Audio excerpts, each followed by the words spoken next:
तो फ्रेंड्स आज इनको हम रूढ़ शब्द देखेंगे। ठीक है, ये रूढ़ शब्द अपने हमारे हैं, इनको देखें कैसे इनको पहचाना जाता है। उसमें तो क्वेश्चन आ जाएगा आम और भी डाकघर विद्यालय ऐसे कर क्वेश्चन आएंगे। दे देगा आगे के रूढ़ शब्द है। अब विद्यालय विद्यालय हो जाएगा, डाकघर हो जाएगा। आम है क्या है, आम जैसे आ धन मा आम, ना आ का अर्थ निकल रहा है ना माँ का अर्थ निकल रहा है, इसका मतलब ये रूढ़ शब्द ऐसे पहचाने जाएंगे। तो वही आज हम देखते हैं।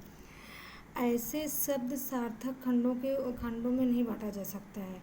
ऐसे शब्द जिनको हम सार्थक खंडों में नहीं बांट सकते हैं उनको क्या कहते हैं, रूढ़ शब्द कहते हैं। जैसे आम में देखिए आ धन माँ करिए तो ना आ का कोई अर्थ निकल रहा है और ना ही माँ का निकल रहा है, तो ये क्या हो जाएगा, दोनों अर्थ नहीं निकल रहा, तो ये क्या हो जाएगा, रूढ़ शब्द हो जाएगा।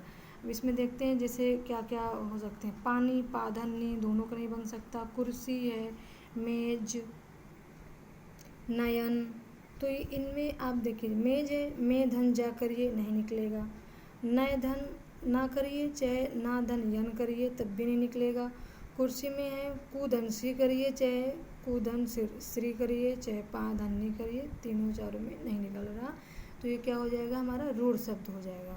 ठीक है, तो इसको पहचानने में बहुत आसानी है। सीधा आप उसका संधि विच्छेद करिए और देखिए कि दोनों का शब्द निकल रहा है कि नहीं। अगर एक का शब्द निकल रहा तो समझिए हमारा वो रूढ़ शब्द नहीं है, रूढ़ शब्द हमारा नहीं है। और ये आम जैसे है आम पानी, अगर दोनों शब्द नहीं निकल रहा है, दोनों शब्द का अर्थ नहीं निकल रहा है, तो इसका मतलब हमारा रूढ़ शब्द है। अब देखते हैं यौगिक शब्द। ठीक है, जो शब्द अन्य शब्दों के योग से बनते हों। ठीक है, कह रहा है जो शब्द अन्य शब्दों के योग से बनते हैं और जिन्हें हम सार्थक खंडों में बांट सकते हैं, जैसे हम सार्थक खंडों में बांट सकते हैं जिनको, उनको हम क्या कहते हैं, यौगिक शब्द कहते हैं। देखिए, जो शब्द अन्य शब्दों के योग से बनते हैं और जिन्हें हम सार्थक खंडों में बांट सकते हैं। ठीक है, जैसे डाकघर, दोनों का अर्थ निकल रहा है, डाक और घर। ठीक है, फिर देखिए विद्याधन आलय, विद्यालय है, संधि विच्छेद करिए, विद्याधन आलय, विद्या का मतलब विद्या होता है, आलय का मतलब घर होता है, मतलब अर्थात दोनों का अर्थ निकल रहा है यहाँ पे, तो क्या हो जाएगा ये विद्यालय। ठीक है, कहीं कहीं प्रत्यक्ष भी प्रत्यय लगा होता है, कहीं कहीं पे उपसर्ग भी लगा होता है, तो हम इनको भी देख लेते हैं। देखिए सुपुत्र, पुत्र क्या होता है, पुत्र होता है, समझ में आ रहा है, मूल शब्द है पुत्र। अगर सु भी नहीं रहेगा तब भी पुत्र समझ में आता है कि हाँ ये पुत्र लिखा हुआ है, पुत्र का अर्थ मतलब बेटा पुत्र हो ही जाता है। असु का मतलब क्या होता है, सु का मतलब कुछ नहीं होता, तो इसका मतलब क्या है हमारा सुपुत्र, सु हमारा उपसर्ग है और पुत्र हमारा मूल शब्द है। ठीक है, ऐसे प्रत्यय देख लेते हैं। मित्रता, मित्र धनता, मित्र धनता में मित्र समझ में आता है कि हाँ ये मित्र है, दोस्त है, और धनता, ता क्या है, ता का कोई अर्थ नहीं निकलता है, तो ये हमारा क्या हो गया, प्रत्यय हो गया। ठीक है, मित्र मूल शब्द हो गया और ता हमारा प्रत्यय हो गया।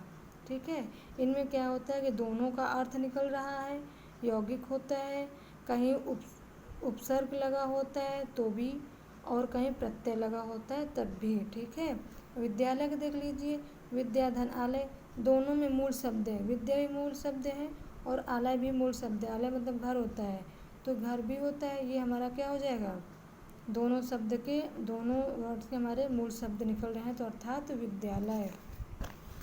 ठीक है, अब इसमें देख लेते हैं योग रूढ़। योग रूढ़ में देखे हैं चक्रपाणी। ठीक है, चक्र में चक्र होता है, पाणी का मतलब हाथ होता है।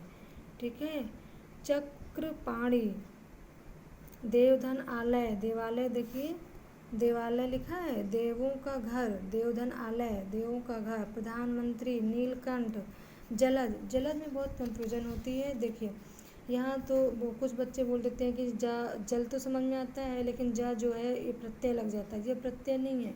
देखिए जल का मतलब जल होता है, जा का मतलब जन्म लेने वाला, तो जल में जन्म लेने वाले के क्या कहते हैं, कमल अर्थात जल में जन्म लेने वाला अर्थात कमल। पंकज में देख लीजिए, पंकज में भी जा को लोग प्रत्यय समझते हैं। क्या है, हम लोगों से गलती यहीं पे हो जाती है आप लोगों से। तो पंख मतलब कीचड़ होता है, जा का मतलब जन्म लेने वाला है अर्थात कीचड़ में जन्म लेने वाला अर्थात कमल। कमल क्या करता है, कीचड़ में जन्म ले लेता है। और जल में कीचड़ होता है, कीचड़ में कमल जन्म ले लेता है ना। तो जल में जन्म लेने वाला अर्थात कमल, कीचड़ में जन्म लेने वाला अर्थात कमल। ठीक है, आगे देखते हैं।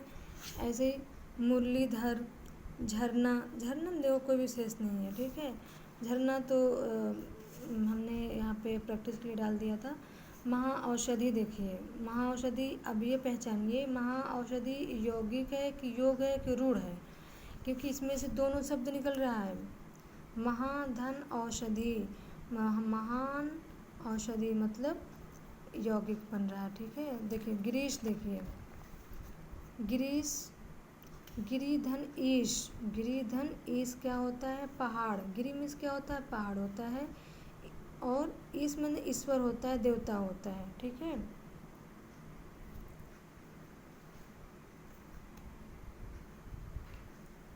तो यहाँ पे हमारा क्या हो जाएगा, पहाड़ में जो भगवान रहते हैं, जैसा पहाड़ वाले भगवान, जैसे मान लो कृष्ण, वो क्या है, शिव भगवान। पहाड़ में क्या मतलब कैलाश पर्वत पे रहते हैं। तो परोपकार, परोपकार देखिए, परोप में क्या होता है, पर मीन्स होता है दूसरों का भला करने वाला। ठीक है, दूसरों का उपकार करने वाला। उपकार का मतलब क्या होता है, उपकार करने वाला। पर का मतलब दूसरों, तो दूसरों को उपकार करने वाला अर्थात परोपकार। ठीक है, नीलांबर देख लीजिए, नील का मतलब होता है नीला, अंबर का मतलब होता है, संधि छेद करें, नीला धन, नील धन अंबर होता है। तो नील, नीला, अंबर आकाश, नीला आकाश। ठीक है, नीला आकाश। यहाँ पे देखिए सुमन, सुमन क्या है, सुमन सु उपसर्ग है। ठीक है, मन, सुमन। लिखाई समझ में आता है, ली ये प्रैक्टिस के लिए दिया गया हुआ, लिखाई में ली, लिखा तो समझ में आता है कि यहाँ लिखाना होता है, लिखना होता है। ये का मतलब क्या होता है, प्रत्यय होता है। ये का कोई अर्थ नहीं निकल रहा, अर्थात ये प्रत्यय है।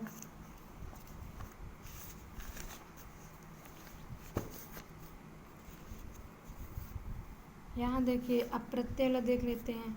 बाजारू, बाजारू में क्या है, बाजारू, बाजार तो समझ में आता है, ऊ क्या है, ऊ प्रत्यय है।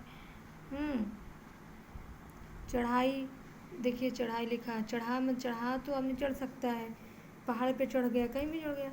ई क्या है, ई का मतलब कुछ नहीं होता, प्रत्यय है। पढ़ाई, पढ़ रहा आदमी, लेकिन ई क्या है, प्रत्यय है। रंगत, रंगत में क्या है, रंग है।